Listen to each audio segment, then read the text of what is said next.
সাইরেনের শব্দের ভেতরই মুহুর্মুহু ড্রোন হামলায় কেঁপে উঠল রাশিয়ার সাইবেরিয়ার ইরকুটস্ক অঞ্চলের বেলায়া বিমান ঘাঁটি। মুহূর্তেই প্রচণ্ড বিস্ফোরণের শব্দে আগুন ধরে যায় বেশ কয়েকটি রুশ বোমারু বিমানে।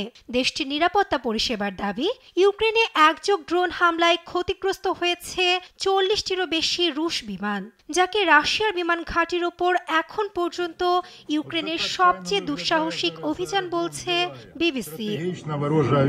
অন্যদিকে ইউক্রেনীয় কর্মকর্তাদের উদ্ধৃতি দিয়ে রয়টার্স জানায়, রোববার ওলেনিয়া, বেলায়া, দিয়াঘিলেভো ও ইভানোভো বিমান ঘাঁটি সহ মোট 4টি ঘাঁটিতে একযোগে হামলা চালায় কিয়েভ। প্রায় 4500 কিলোমিটার দূর থেকে সাইবেরিয়ায় প্রথমবারের মতো বড় আকারের এ ড্রোন হামলা।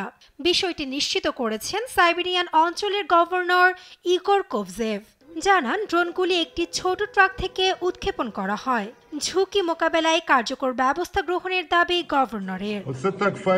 কিয়েভ ইন্ডিয়ানের তথ্য বলছে, ধ্বংস হওয়া বিমানগুলির মধ্যে রয়েছে TU-95, TU-22M3 বোমারু বিমান ও একটি A-50 বিমান, যা রাশিয়া ইউক্রেনে দূরপাল্লার ক্ষেপণাস্ত্র নিক্ষেপ করতে ব্যবহার করে।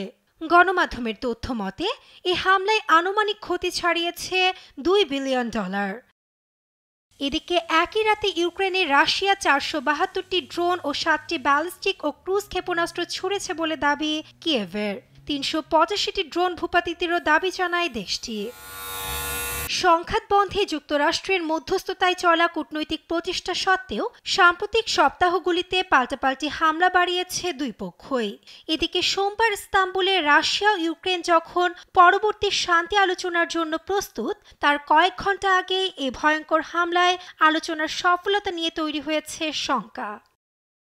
নাসরিন আক্তার, নিউজ ডেস্ক, দেশ টিভি।